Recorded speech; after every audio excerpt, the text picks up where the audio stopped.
Hoje, vamos dar continuidade ao capítulo 15 do livro, que fala sobre características, aplicações e processamento dos polímeros, tá? E aí, a gente vai falar sobre essa parte de mecanismos de deformação e para o aumento de resistência polímeros. E aí, a gente falou sobre um item na aula passada, vamos falar sobre outros dois, que são os fatores que influenciam nas propriedades mecânicas desses polímeros semicristalinos e também a questão de deformação de elastômeros. Na aula que vem, a gente vai tratar já de uma outra parte que envolve algumas características particulares dos polímeros. Esse capítulo é bem extenso, então eu estou tratando ele com bastante calma, né? Porque você perceber aqui, ó, esse capítulo 15, ele tem, só abrir o sumário para vocês verem, é um capítulo que tem 22 tópicos, né? Então a gente está tratando ele com bastante calma, ainda mais que nós estamos adiantados com o conteúdo, eu estou tratando com bastante calma. Então hoje a gente vai falar um pouquinho sobre essa questão de... Opa, eu falei besteira. 24 tópicos. Então hoje nós falaremos sobre essa questão de fatores que influenciam a atividade mecânica e deformação dos elastômeros. Aí na aula que vem a gente vai entrar em cristalização, fusão, transição vítrea, né, que são fenômenos de cristalização, fusão e transição vítrea nos polímeros, que são alguns fenômenos que acontecem para mudar um pouco as propriedades. Mas na aula de hoje nós vamos nos ater a essa questão de fatores que influenciam as propriedades e a deformação dos elastômeros. Bom, inúmeros fatores influenciam as características mecânicas dos materiais poliméricos. Por exemplo, já discutimos os efeitos da temperatura e da taxa de deformação sobre o comportamento de tensão-deformação. Ou seja, os polímeros, eles são muito sensíveis, tá? São muito sensíveis. Logo, aquela curva tensão-deformação que nós temos para os aços, para os cerâmicos, nos polímeros, ela muda muito de acordo com qualquer fator. Seja ele temperatura, seja ele até uma deformação, né? Que vai fazer com que esse polímero ele mude também essas características, tá? E aí, se muda a curva de tensão-deformação, obviamente que muda o quê? O módulo de tração e também gera uma redução no limite de resistência à tração. E aí nós vamos, e logicamente, uma melhoria da ductilidade. E aí vamos estudar esses fatores que mudam essas características. Além disso, diversos fatores estruturais e de processamento têm influências marcantes sobre o comportamento mecânico, isso é, a resistência e o módulo dos materiais poliméricos. Um aumento na resistência ocorre sempre que qualquer restrição é imposta ao processo ilustrado na figura 15.13. Tá? Por exemplo, um número grande de entrelaçamentos na cadeia ou um grau significativo de ligações intermoleculares inibe os movimentos relativos às cadeias. Então, nós estudamos nessa imagem o quê? Os estágios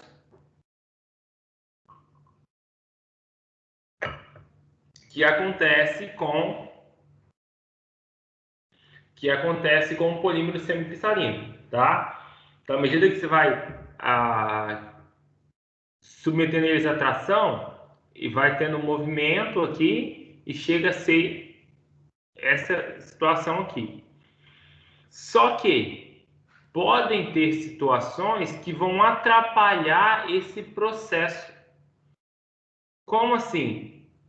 Aqui, por exemplo, quando você aplica essa força e ele só dá essa inclinaçãozinha aqui, tá vendo? Apliquei uma força e ele inclinou. Gente, qualquer coisa que você está amontoado, para você inclinar, tudo, Para você inclinar, tem que ter um deslizamento entre os planos. Só vai haver inclinação se houver um deslizamento entre os planos. Senão, não consegue inclinar. Não consegue inclinar. Tem que ter um deslizamento entre os planos para você conseguir fazer a inclinação. E aí, para ter esse deslizamento entre os planos, não podem ter ligações entre as cadeias poliméricas que sejam fortes. Essas ligações entre as cadeias poliméricas sendo fortes, elas vão atrapalhar esses estágios de deformação mostrados nessa figura. Então, se tiver muitas ligações intermoleculares, tudo isso vai inibir os movimentos relativos às cadeias. Embora essas ligações intermoleculares secundárias sejam ligações força de Van der Waals, que nós já falamos sobre ela, já falamos que ela é uma ligação fraca, muito mais fraca que as ligações covalentes primárias, forças intermoleculares significativas resultam da formação de um grande número de ligações de força Van der Waals entre as cadeias. Então, assim, a ligação é fraca, mas se tiver muitas ligações dessa, aí vai gerar uma força que vai atrapalhar o movimento, tá? Por mais que a ligação seja fraca, o excesso delas vai fazer com que haja uma força que vai inibir esse movimento. Como resultado, os polímeros com grupos polares apresentarão ligações secundárias mais fortes e com isso um módulo de elasticidade maior, né? Por que vai mexer no módulo de elasticidade? Lembre que deformação elástica é uma deformação onde não há rompimento de ligações intermoleculares. Há somente um estiramento dessas ligações. Logo, é a deformação plástica que tem deslizamento de planos, que tem separação de planos, porque é só através do deslizamento e separação de planos que você vai ter, de fato, um rompimento de ligações moleculares. Então,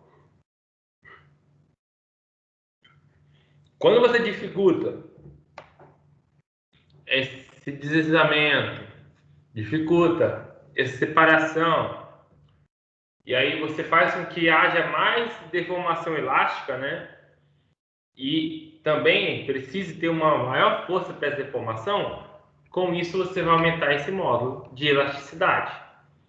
E aí agora nós vamos falar de vários fatores estruturais e de processamento, vários fatores estruturais e de processamento, como peso molecular, grau de cristalinidade para deformação e tratamento térmico. Vamos ver como esses fatores vão afetar o comportamento mecânico dos polímeros.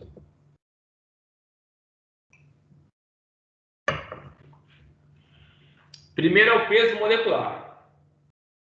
A magnitude do módulo de tração não parece ser influenciada diretamente pelo peso molecular. Por um outro lado, para muitos polímeros, foi observado que o limite de resistência à tração, que é uma coisa diferente, ele aumenta em função do aumento do peso molecular. Matematicamente, o limite de resistência à tração é uma função do peso molecular médio, de acordo com o MN, né? Em que esse limite de resistência à tração com um símbolozinho de infinito do lado, ele é o limite de resistência à tração para um peso molecular infinito. E A é uma constante. E aí o comportamento descrito por essa equação é explicado pelo aumento no número de entrelaçamentos na cadeia com aumento de M. Tá? Ou seja, quanto maior o aumento do peso molecular, maior é o número de entrelaçamentos na cadeia que vai ter. E aí você vai ter um maior limite de resistência à tração. Tá? Lembrando que quanto maior o peso molecular, se a gente for fazer análise algébrica, isso aqui mais se aproxima do zero. Logo, isso se aproxima do infinito. Se o peso molecular for infinito, isso aqui é zero. Aí você tem peso molecular quando o limite de concentração, quando o peso molecular é infinito, tá?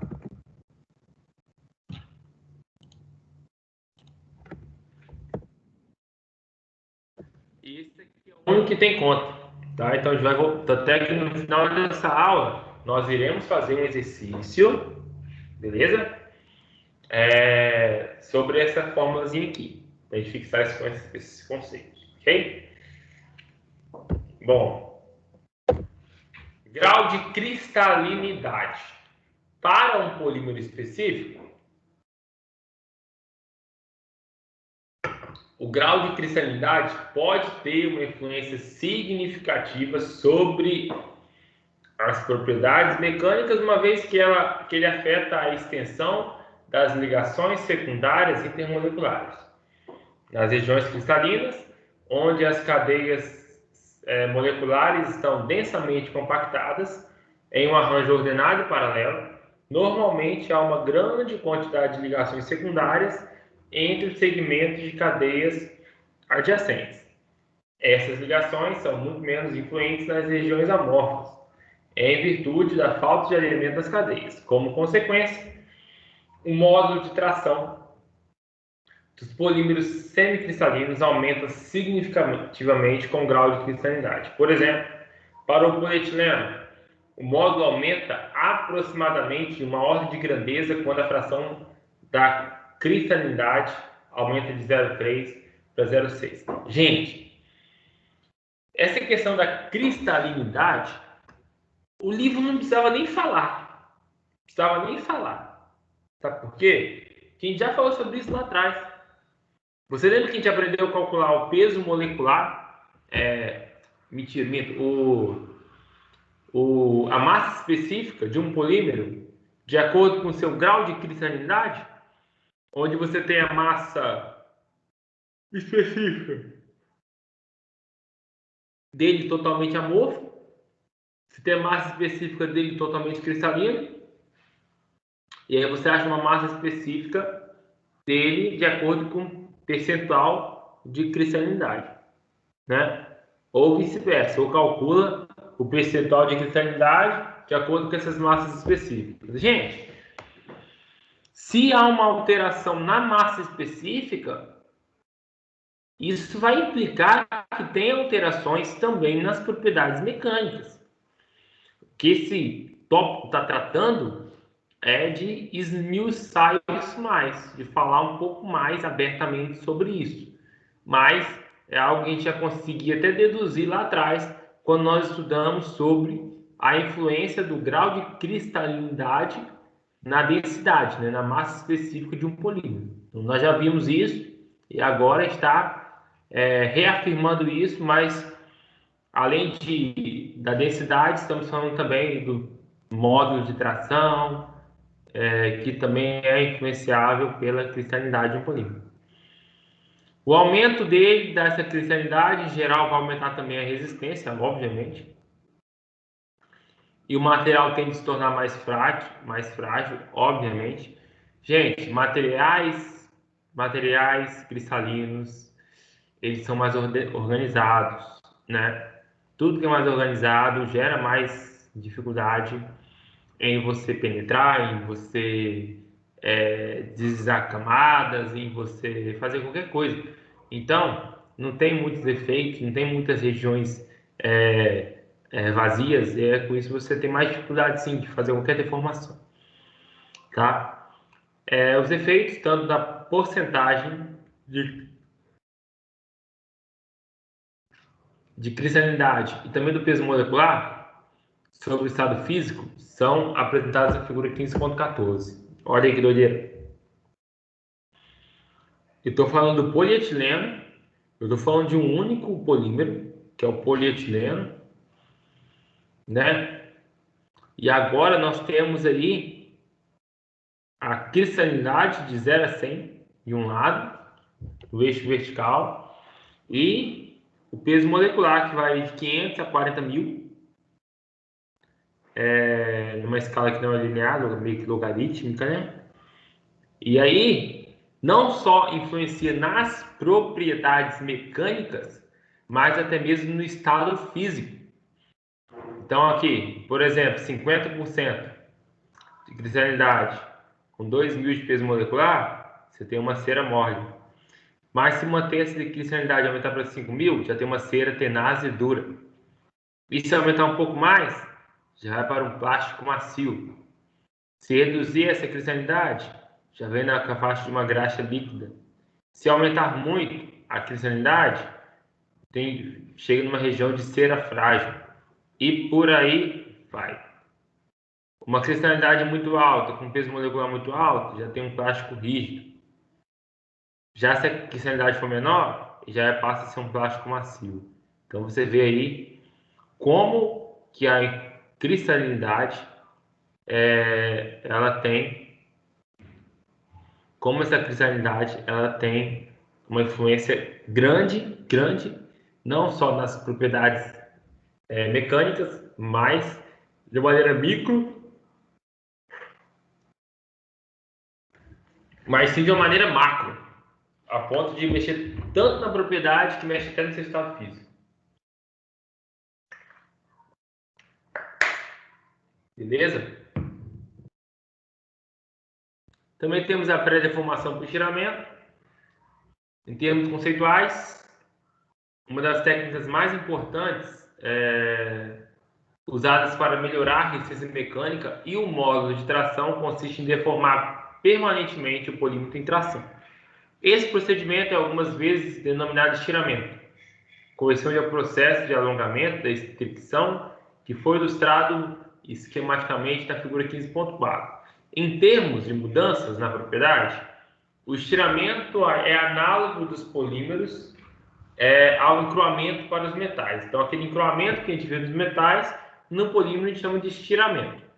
É uma técnica que ela vai servir para enrijecer esse polímero e aumentar a sua resistência, empregado na produção de fibras e filmes.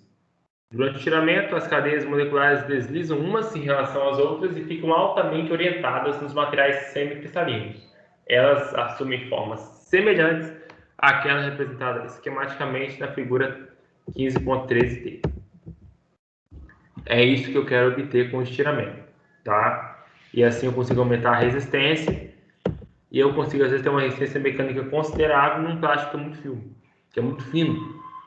Por isso que a gente tem um filmezinho plástico às vezes, um plástico bem fininho, que não é tão fácil de furar assim como se pegasse um outro plástico e deixasse naquela espessura, tá? Então a deformação que a gente faz por estiramento, que também serve para aumentar as propriedades mecânicas do material.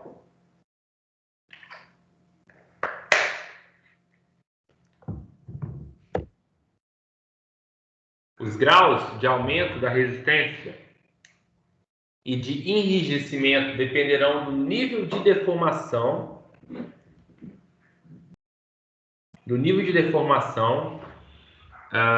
ou alongamento do material. Além disso, as propriedades dos polímeros estirados são altamente anisotrópicas.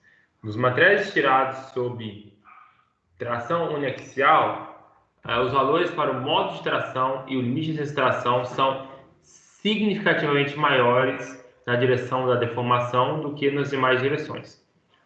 O modo de tração na direção do estiramento pode ser aumentado por um fator de até aproximadamente 3 em relação ao material não estirado.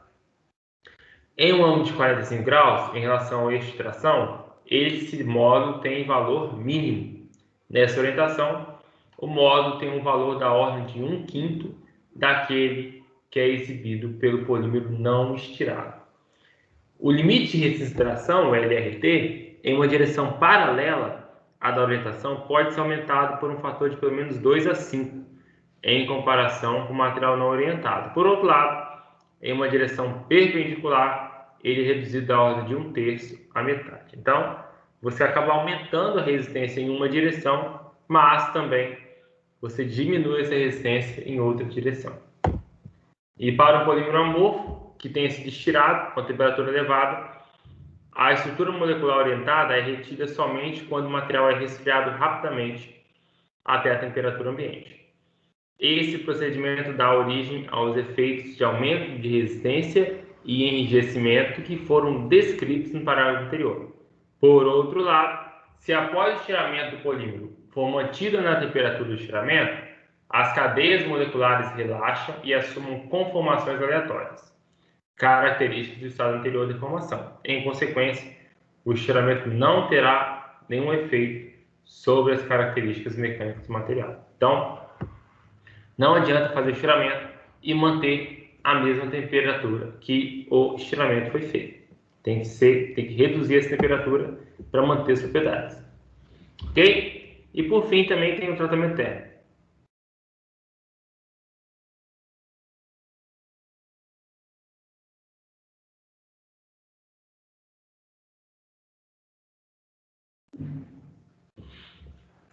O tratamento térmico de polímeros semicristalinos pode levar ao aumento na porcentagem de cristalinidade e no tamanho e previsão dos cristálicos.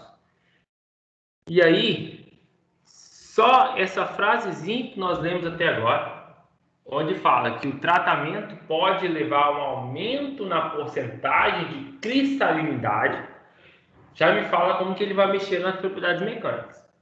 Se nós falamos que a cristalinidade ela influencia nas propriedades mecânicas, então um tratamento térmico que aumenta a cristalinidade, ele vai fazer isso também.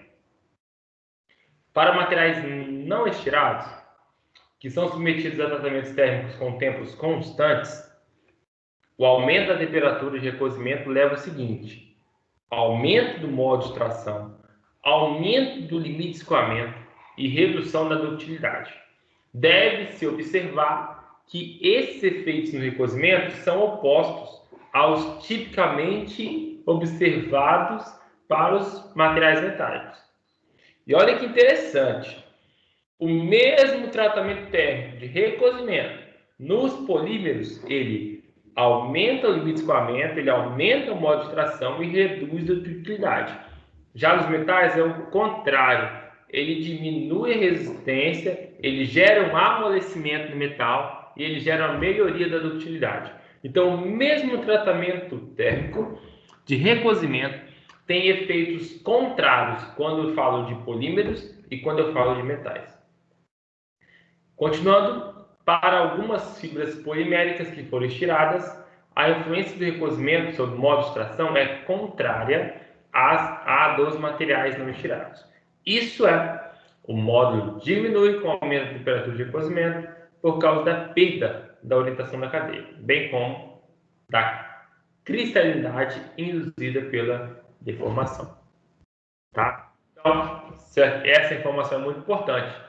Voltando nela, que para os polímeros e para os metais, a gente tem estudado que muitos comportamentos são semelhantes, mas para esse caso em particular, de um tratamento térmico de recozimento, que é o único tratamento térmico que a gente vê para os polímeros, a gente não tem têmpera de polímero. O recozimento, ele tem um efeito contrário nos metais e nos polímeros.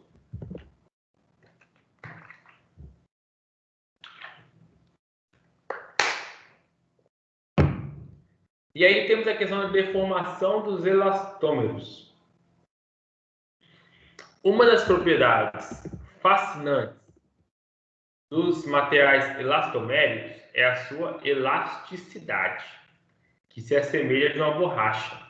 Isso é, eles possuem a capacidade de serem deformados até níveis de deformação bastante grandes e então retornarem elasticamente como uma mola à sua forma original.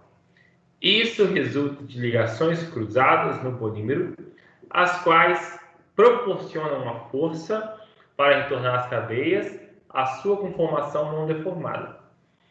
Provavelmente, o comportamento elastomérico foi observado pela primeira vez na borracha natural. Entretanto, os últimos anos trouxeram a síntese de um grande número de elastômeros com uma ampla variedade de propriedades.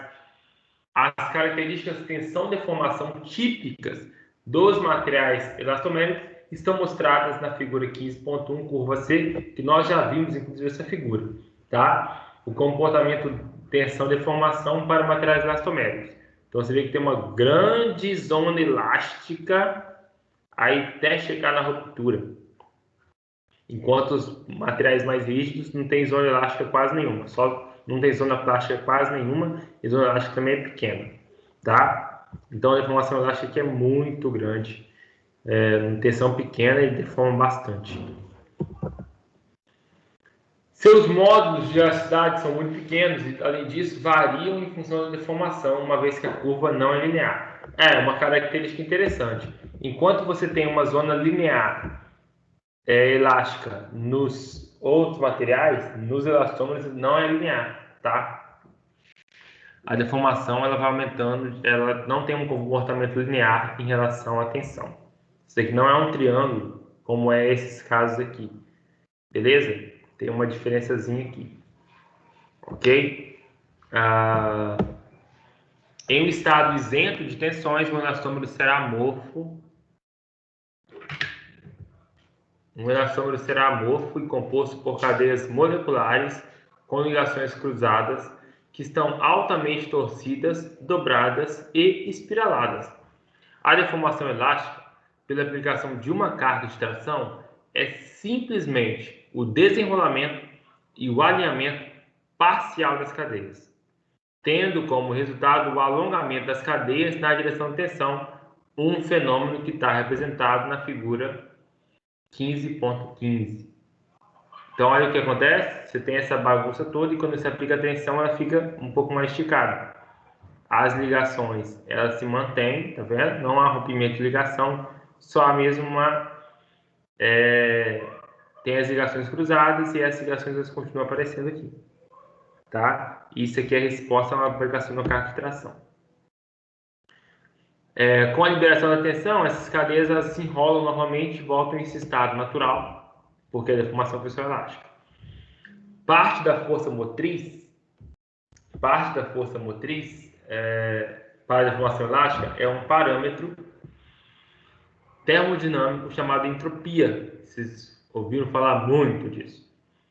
Que é uma medida do grau de desordem de um sistema. A entropia aumenta com o aumento de desordem.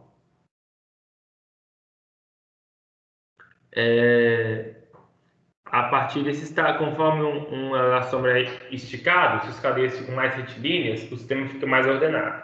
A partir desse estado, a entropia aumenta se as cadeias retornam aos seus estados originais, dobradas e torcidas.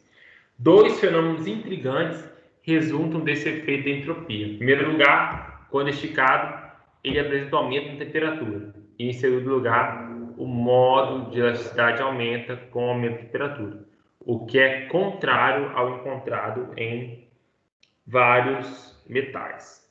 Tá? Então, a entropia, que é a desordem, ela acaba virando temperatura quando você estica o material e quando ele volta, novamente a temperatura reduz e a entropia volta a aumentar.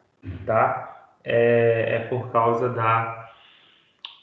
da desordem que tem nas situações. Aqui até mostra um pouquinho do gráfico 6.8, que fala que o que acontece, né? Olha que diferença. O módulo, ele reduz com a temperatura. E nós acabamos de falar que o módulo aumenta com a temperatura. Então, para os polímeros, ele aumenta com a temperatura. E para os polímeros, e para os outros metais, eles reduzem com o aumento da temperatura. Tá? Só para mostrar que o comportamento é diferente. O polímero seria subindo isso aqui. Acho que bem menor, níveis bem menores. Né? E vários critérios devem ser atendidos para que o polímero seja elastomérico. Primeiro, ele não pode cristalizar com facilidade. Eles são amorfos, com cadeias moleculares que estão naturalmente espiraladas, dobradas e cercadas de tensões. Por quê? Que o que faz ele ser elástico é isso mesmo, é ter essas cadeias bagunçadas que conseguem esticar e voltar. Se esticar e ficar, ele perde a elasticidade dele. As rotações devem ser livres para que as cadeias retorcidas possam responder de imediato à aplicação de uma força. Ou seja, quanto mais ligação dupla tiver, mais difícil esse material ser elastômico. E para que os elastômeros apresentem deformações elásticas grandes, o surgimento da deformação plástica deve ser retardado.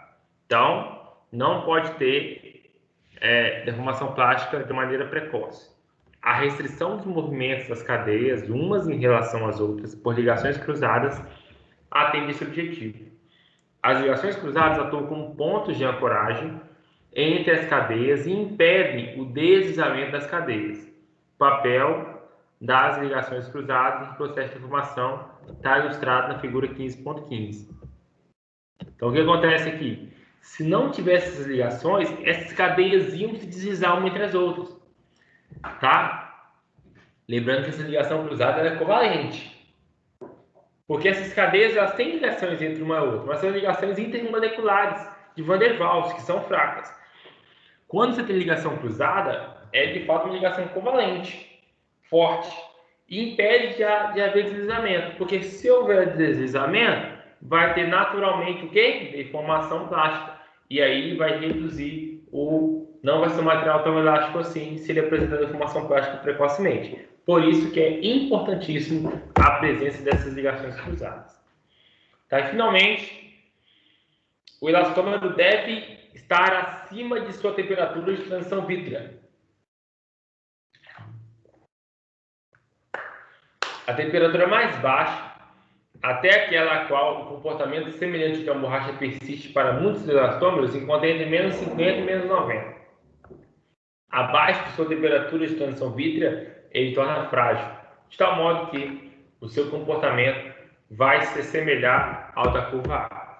Então, até os elastômeros, se você reduzir muito a temperatura dele, ele vai se apresentar como aí na curva A, onde é um material extremamente rígido e frágil, e aí não tem zona elástica nenhuma, não tem elasticidade nenhuma, não é um elastômero. Então, tem que estar acima da temperatura de transição vítrea.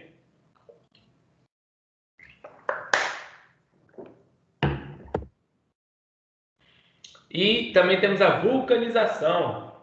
Muitos de vocês já ouviram falar em vulcanização quando tiveram ali um pneu furado e levaram no borracheiro para ele fazer a vulcanização. O processo de formação de ligações cruzadas é chamado de vulcanização. É realizado por meio de uma reação química irreversível, conduzida a uma temperatura elevada. Na maioria das reações de vulcanização, compostos à base de enxofre são adicionados ao elastômero aquecido.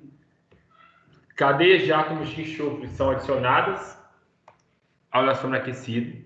Cadeias se ligam às cadeias adjacentes das estruturas dos polímeros, formando ligações cruzadas entre elas, que é obtido de acordo com a reação. Então você tem ali duas cadeias, e aí quando você insere o enxofre faz ligação com os carbonos, formando aí um polímero com ligações cruzadas. Em que as duas ligações cruzadas são mostradas consistem em M e N átomos de enxofre. Os sítios que formam as ligações cruzadas nas cadeias consistem em átomos de carbono que apresentavam ligações duplas antes da vulcanização, mas que após a vulcanização tornaram-se simples. Tá?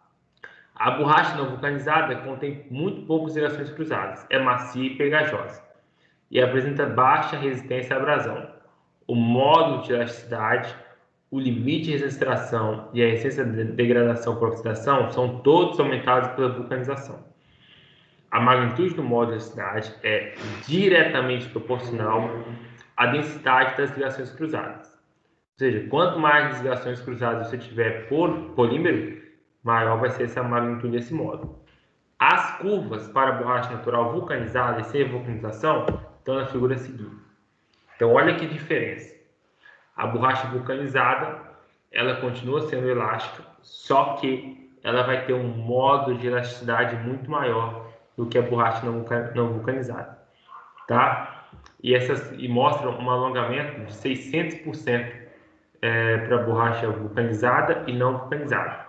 Então, enquanto a borracha vulcanizada vai requerer a casa de 8.000 PSI ou 55, 56 MPa, a não vulcanizada apenas em torno de 10 MPa ou ali 1,6 mil PSI, 1.600 PSI.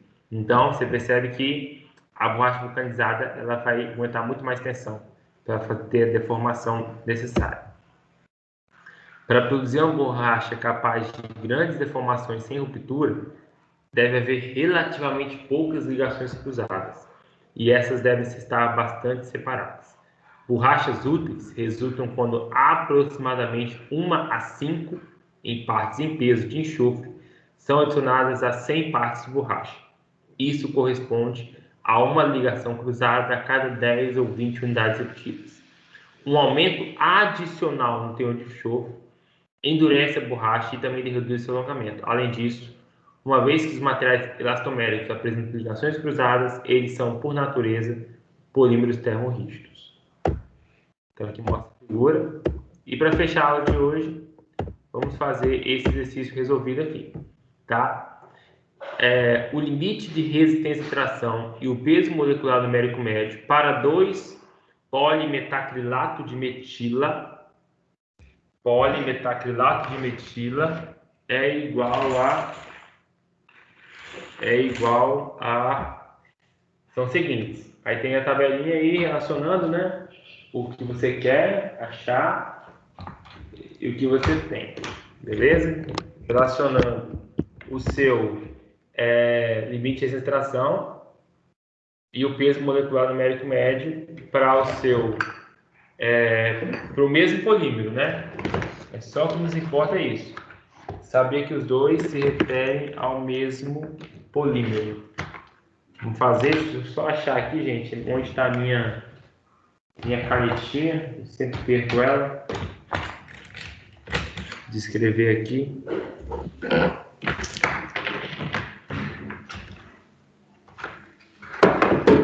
Vamos lá. Cadê? Achei. Então, ele quer saber. Eu vou pegar a fórmula. A fórmula me fala o seguinte: que o limite de resistência à tração é igual ao limite de resistência à tração quando o polímero é infinito, né? Quando o peso molecular é infinito, beleza?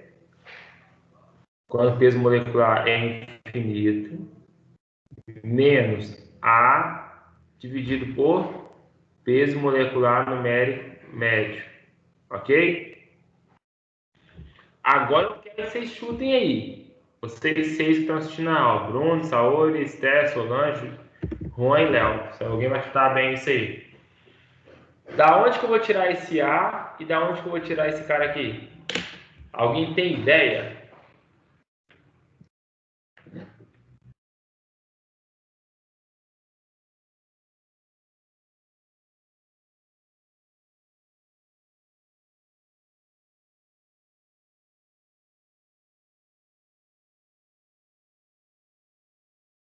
E aí? Alguém tem alguma sugestãozinha? Da onde que eu tiro esses trens? Essas maluquices aí?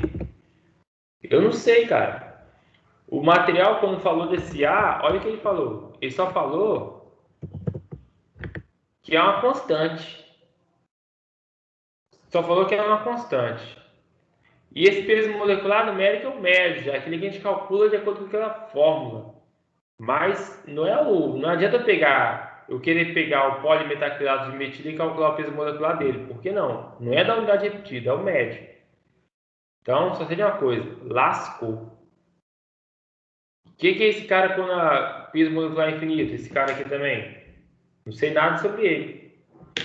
Lascou geral. Só que ele me dá 2 valores para esse cara aqui e me dá 2 valores para esse cara aqui.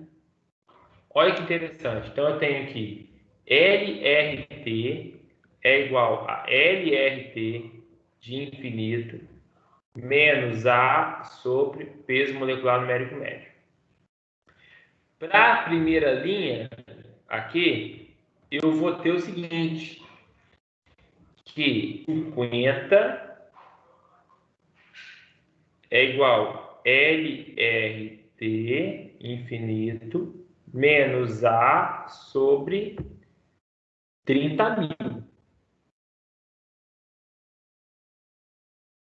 E eu tenho que 150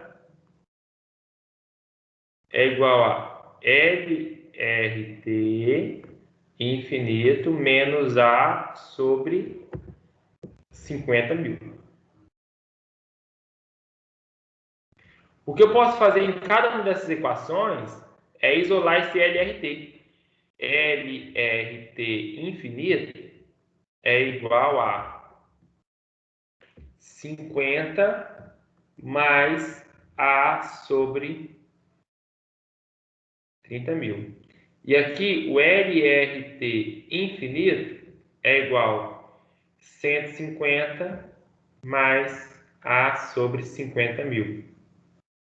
Se eu igualar esses dois, eu vou achar o valor de A. É um sisteminha.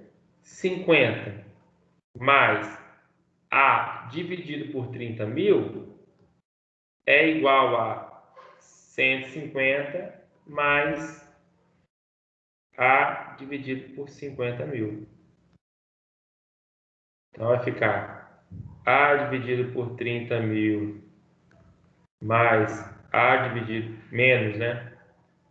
Menos, que é menos,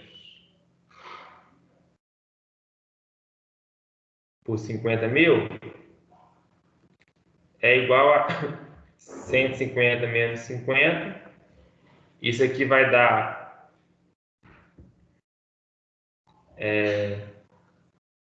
50 mil A menos 30 mil A dividido por 5 vezes 3, 15, com 8 zeros,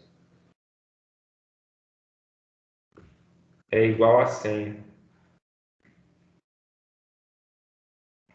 Corta 4 zeros, com 4 zeros, com 4 zeros.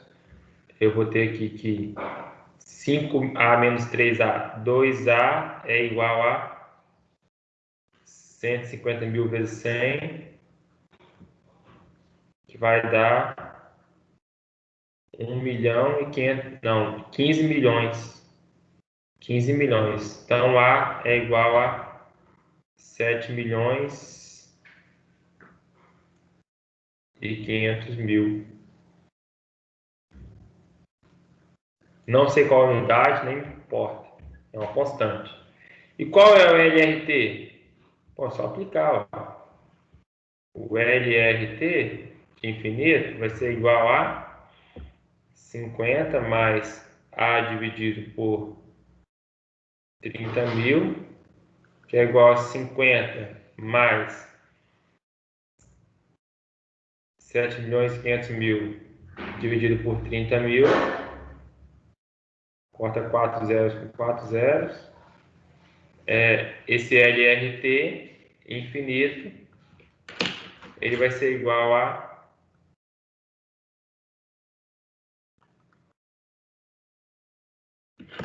2.550 MPa. Beleza?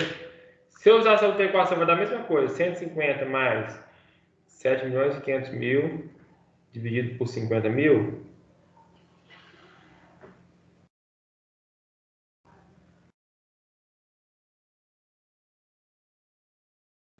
Aqui eu cortei um zero a menos, ó. Tá errado essa conta. Vai dar 300 aqui. 50 mais 750 dividido por 3 dá 300. Então, 300 MPa. Beleza? Então, é 300 MPa o seu limite de resistência. Então, você tem agora que o seu limite de resistência à tração, quando o peso molecular é infinito, vale 300 MPa. O seu A vale 7 milhões e 500 mil. 7 milhões e 500 mil. Beleza? E aí, para você achar o seu limite de resistência de tração, quando o peso molecular numérico médio é igual a 40.000, que é o que ele pede, quando isso é igual a 40.000, vai ser LRT infinito menos A sobre MN, que é igual a 300 menos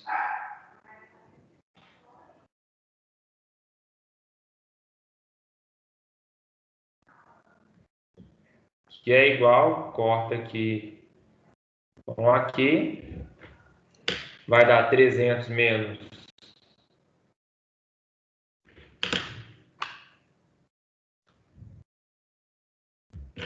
187,5. Então, esse limite de resistência de hidratação para o peso molecular de 40.000 é igual a 112,5 MPa. E aqui, até faz confundir, né? Se 40.000 é a média disso aqui, eu vou tirar a média. Não, não é bem assim. Tem que fazer o sisteminha, tá vendo? Se eu tirar essa média, dá 100. Deu 100. Deu 112, alguma coisa. Então, a gente tem que ter cuidado, porque nem sempre isso é a média, né? Tá? Nem sempre é a média. Esse gráfico aí, no caso, é um gráfico exponencial. Então, nem sempre vai ser a média, não. Beleza? Então, galera, por hoje é isso. Basicamente, essa partezinha do conteúdo aí. E na aula de quarta-feira a gente continua falando mais sobre essa questão. Ok?